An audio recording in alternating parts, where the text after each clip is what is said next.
Walaupun beliau sibuk dengan tugasan rasmi, namun masa yang ada diisi juga bagi bertemu dengan rakyat.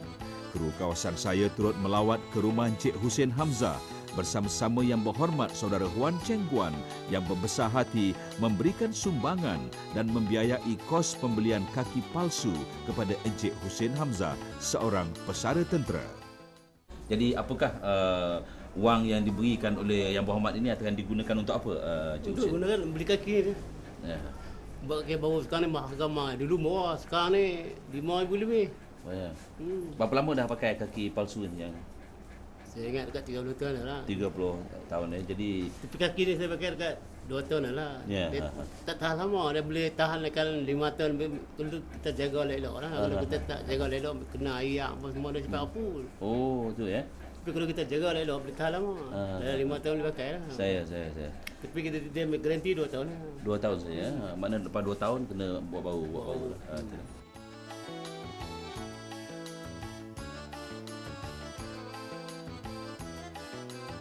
Atas dasar simpati dan sumbangan yang diberikan oleh Allahyarham Zul Ambia Ahmad sebagai bekas Ketua Pemuda UMNO Bukit Kecil Juru, Yang Berhormat Saudara Huan Cheng Guan turut menyumbangkan wang tunai RM5,000 bagi membiayai keperluan keluarga dan anak-anak Allahyarham serta balunya Puan Zawiyah Jamaluddin. Selain itu, Yang Berhormat Saudara Huan Cheng Guan juga turut memberikan sumbangan sebuah kursi roda kepada Encik Ismail Ash'ari kerana mengalami penyakit gout dan asma yang diwakili oleh anaknya Encik Yahya Ismail untuk menerima bantuan daripada ahli Parlimen Batu Kawan ini.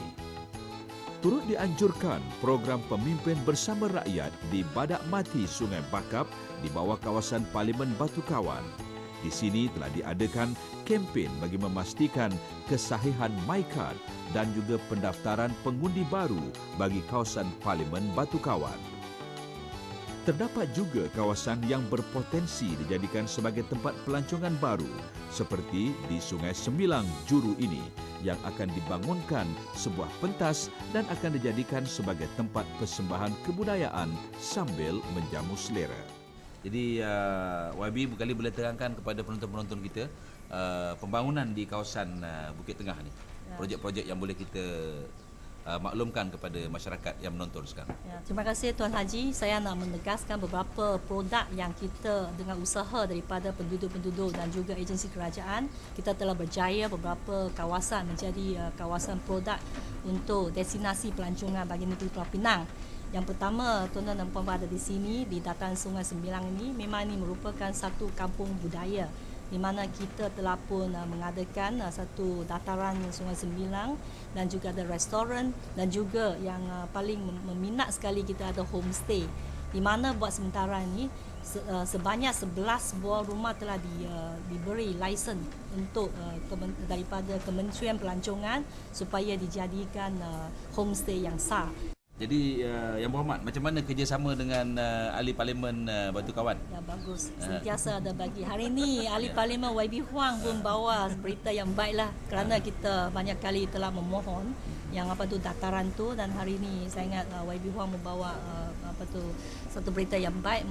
Dia akan keluarkan peruntukan untuk membantu kita mengadakan satu pentas. Dan saya rasa satu hari nanti kita boleh menyaksikan pertunjukan kebudayaan di pentas yang sedia ada itu.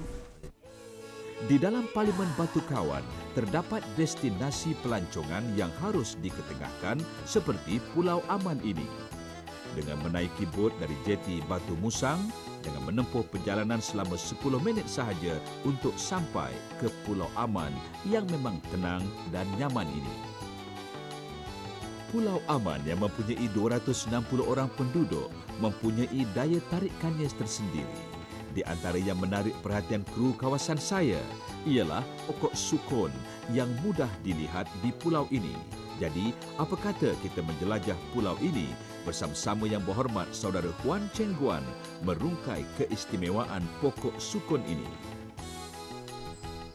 Kita masih lagi berada dalam Parlimen Batu Kawan dan saya sekarang berada di Pulau Aman dan saya sekarang berdiri di bawah pokok sukun yang paling tua di Malaysia, disahkan oleh pihak Mardi, berusia lebih kurang 116 tahun.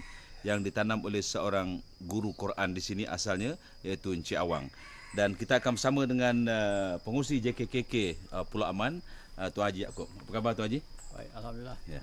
Jadi Tuan Haji boleh ceritakan kepada kita apa keistimewaan sukun tertua di Malaysia ni? Istimewaannya ada beberapa perkara, iaitu yang pertama keadaan isinya yang halus seperti isi ubi. Kemudian dia tidak mempunyai pulur. Begitu juga dia rasanya berlain daripada sukun di tanah besar. Sebab dia apa kata baja di bawah pokok sukun ini adalah tadi daripada kulit siput. Ini menyebabkan rasanya berlainan.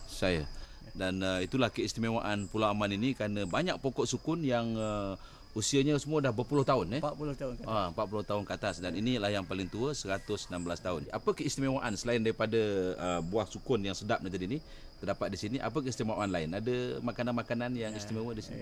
Selain daripada buah sukun, kita ada menyediakan makanan-makanan laut di restoran nelayan di Pulau Aman. Begitu juga perusahaan belacan. Yang mana juga belacan juga adalah satu perusahaan yang terkenal di Pulau Aman. Jadi maknanya rata-rata penduduk Pulau Aman ini adalah nelayan. Nelayan.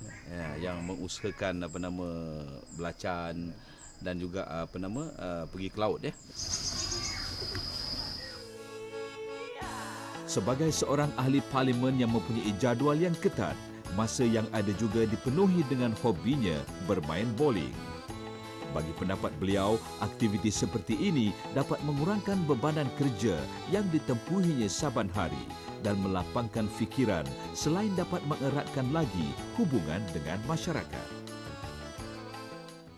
Saudara penonton, sekian saja rancangan kawasan saya untuk kali ini. Kita berjumpa lagi pada hari dan waktu yang sama pada minggu hadapan.